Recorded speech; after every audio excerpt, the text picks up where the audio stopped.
ఎర్ర జెండా రెపరెపలు, సిపిఎం మహాసభలు.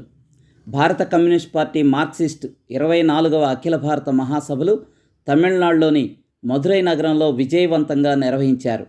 గత దశాబ్ద కాలంలో ఆ పార్టీ అనుసరించిన రాజకీయ విధానం, దాని అమలు తీరును ఆత్మవిమర్శనాపూర్వకంగా ఒక సమీక్షా నివేదికని 2 నెలల క్రిందనే పార్టీ శ్రేణులకు వాళ్ళు అందించారు.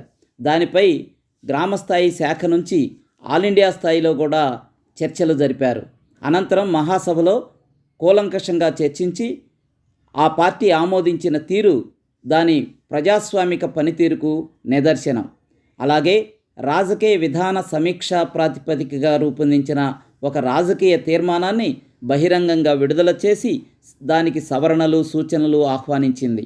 వాటిపైన మహాసభ చర్చించింది. అలాగే ఆ ఆమోదించిన రాజకీయ విధానాన్ని ఆచరణలోకి తేవటానికి, పార్టీ నిర్మాణ ప్రతిష్టత పెంచడానికి తీసుకోవలసిన చర్యల గురించి ఈ నివేదిక మార్గనిర్దేశనం చేసింది. ఈ 3 డాక్యుమెంట్ల మీద ఈ మహాసభలు కూలంకషంగా చర్చ సాగించి ఏకగ్రీవంగా ఆమోదించడం ఒక పెద్ద ముందడుగు. ఆ రీత్యా చూసినప్పుడు సిపిఎం పార్టీ ఐక్యతకు, దాని పటిష్టతకు ఈ మహాసభ ప్రతీక. This is a Congress of unity and consolidation అని వ్యాఖ్యానించటం సరైనది. సిపిఎం పార్టీ స్వతంత్ర శక్తి పెంచుకోవాలని, వామపక్ష ఐక్యతను పెంపొందించాలని మహాసభ తీసుకున్న నిర్ణయం ఎంతో సబబుగా ఉంది. సామ్రాజ్యవాదాన్ని, అంతర్జాతీయ ఫైనాన్స్ పెట్టుబడిని నఖశిఖ పర్యంతం వ్యతిరేకించడం, సోషలిజం పట్ల మహాసభ అచంచలమైన విశ్వాసాన్ని వ్యక్తం చేయటం కొనియాడదగినటువంటి విషయం. దేశంలో నయా ఫాసిస్టు ధోరణులు వ్యక్తమవుతున్నాయని, కార్పొరేట్ మతతత్వ కూటమిని ఒంటరి చేసి ఓడించాలని ఈ మహాసభ ఏకగ్రీవంగా పిలుపిచ్చింది. ఈనాటి పరిస్థితులను మార్చి శ్రమజీవుల రాజ్యానికి బాట వేసేందుకు ఇది సరైన మార్గం. అఖిల భారత మహాసభలో ఈ పార్టీ విధాన నిర్ణయాలు చేసే కేంద్ర కమిటీని, వాటిని అమలు చేయటానికి పోలిట్ బ్యూరోని, అలాగే ఆ పార్టీ ప్రధాన కార్యదర్శిని ఎన్నుకోవటం సహజం. నూతన ప్రధాన కార్యదర్శిగా ఎంఏ బేబీ ఎన్నికయ్యారు. 85 మందితో కేంద్ర కమిటీ, అందులో 35 మందిని కొత్త వారిని ఎన్నుకోవడం, అందులో మహిళలు, అణగారిన తరగతులకు చెందిన వారి ప్రాతినిధ్యం పెరగటం అనేది చాలా గొప్ప విషయం. పార్టీ నిబంధనలు అందరికీ ఒకటే అంటూ సీనియర్ నాయకులుగా ఉన్నటువంటి హెమాహెమీలు కూడా స్వచ్ఛందంగా తప్పుకొని వయసు మీరిన వారు వాళ్ళ బాధ్యతల్ని తమ కంటే చిన్నవారికి అప్పగించడం సిపిఎం పార్టీకే చెల్లింది.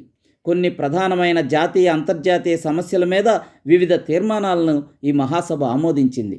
తద్వారా పాలకుల విధానాలను ఎండగట్టడంతో పాటు ఆయా అంశాల మీద ఆ పార్టీ యొక్క వైఖరిని కూడా ఈ మహాసభ వెల్లడించింది.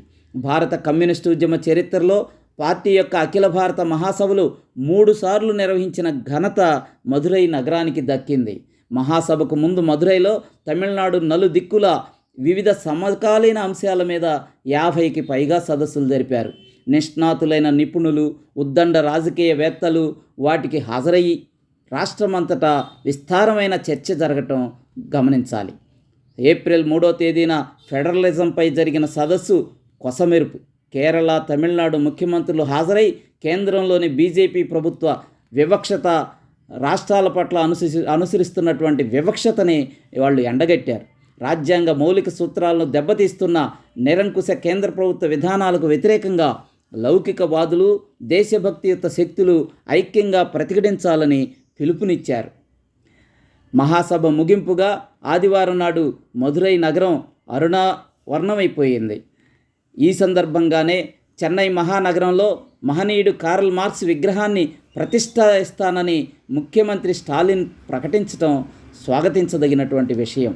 వేలాది మంది యువతీ యువకులతో సాగిన ఎర్రదండు కవాతు ఈ మహాసభల ముగింపులో ప్రత్యేక ఆకర్షణగా నిలిచింది.